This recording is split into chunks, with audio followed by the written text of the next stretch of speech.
नमस्कार। आज हम बात करने वाले हैं एक ऐसे एहसास की, एक ऐसे फीलिंग की, जिसे दुनिया में शायद सबसे ज्यादा पवित्र और शक्तिशाली माना जाता है। माँ की ममता। ये वो प्यार है जिस पर न जाने कितनी कहानियां लिखी गईं, कितनी कविताएं बनी। तो चलिए आज इसी एहसास को और गहराई से समझने की कोशिश करते हैं। ये दो लाइनें अपने आप में कितनी बड़ी बात कह देती हैं, है ना? कि माँ का प्यार ही सच्चा है, उसके आगे ये सारी दुनिया झूठी है। पर क्या वाकई ऐसा है? बस यही सवाल लेकर आज हम अलग-अलग कहानियों के जरिए उस प्यार की दुनिया में चलेंगे जिसे परम सत्य माना गया है।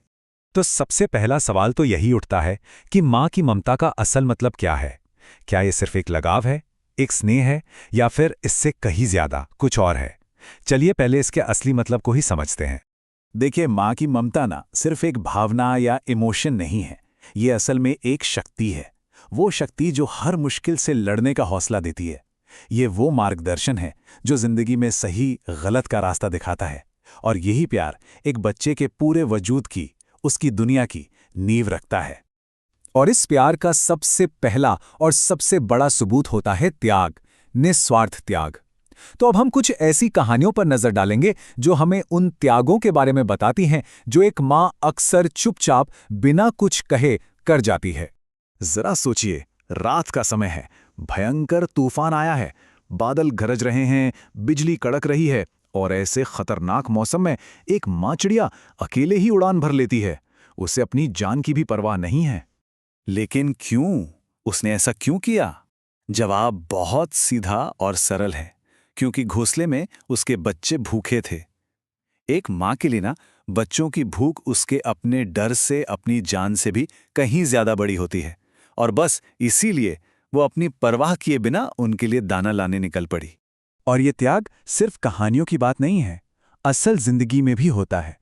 जैसे आरव की माँ, जिसने अपनी पुरानी टूटी चप्पल को नजरअंदाज करके उन पैसों से आरव के लिए नए जूते खरीदे, सिर्फ इसलिए ताकि मेरा बेटा स्कूल में किसी से कम ना लगे। या राजू की माँ, जो कई बार खुद भूखी सो जाती थीं, लेकिन बच्चों के लिए आलू की सब्जी बनाकर उन्हें स्कूल भेजती थीं। इससे पता चलता है कि माँ की हकीकत बच्चे की जरूरत के आगे हमेशा छोटी पड़ जाती है। लेकिन एक माँ का किरदार सिर्फ त्याग तक ही सीमित नहीं है। वो हमारी जिंदगी की पहली टीचर भी तो होती है। वो हमें सिर्फ चलना नहीं, बल्कि जीना भी सिखाती है। सोनू की कहानी इसका सबसे अच्छा उदाहरण है।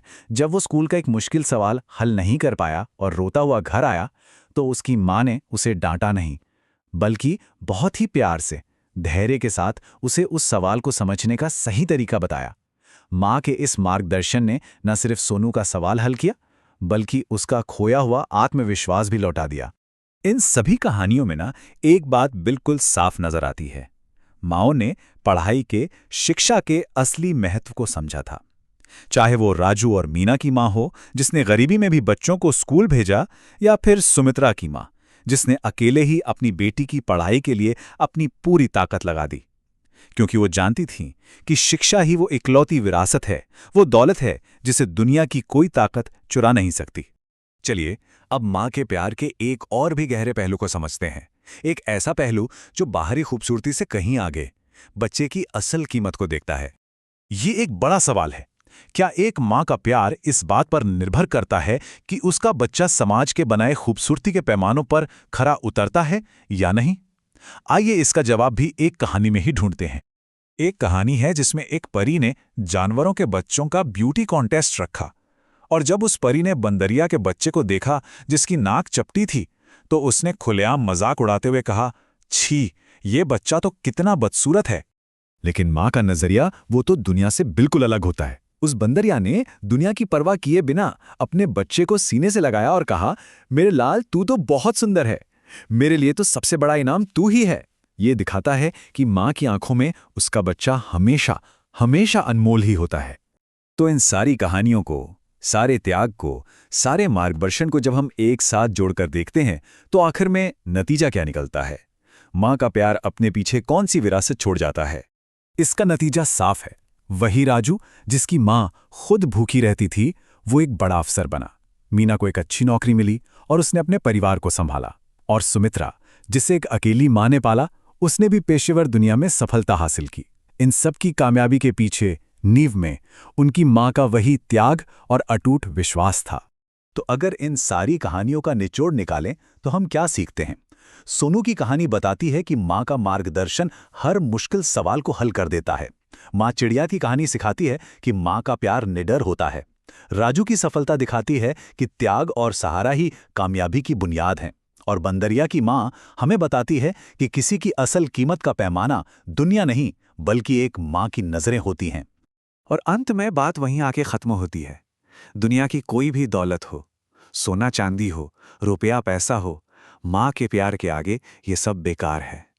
ये वो एहसास है जिसे कभी खरीदा नहीं जा सकता। और आखिर में यही एक सवाल हमारे जहन में रह जाता है कि एक मां जो अपने बच्चे के लिए अपना सब कुछ न्यौछावर कर देती है, उसके इस निस्वार्थ प्यार का कर्ज क्या कभी चुकाया जा सकता है? ये एक ऐसा सवाल है जिस पर हम सबको सोचना चाहिए।